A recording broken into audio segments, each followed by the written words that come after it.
Maagang liga na si baby, hindi na mabaho, amoy suka. Grabe ka naman makaamoy suka. Ang ganda ng ano din. Oh, dapat green din yung socks. Kasi nga, wala namang puro pink naman yung binili kong sock sa kanya nung hindi ko pa siya inilabas eh. Ano na nga, maliit na nga oh.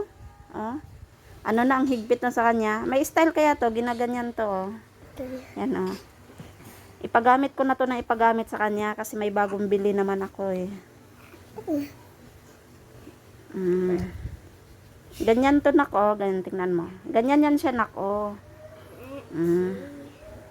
Ang liit na nga eh, kasi 0 to 3 months to eh.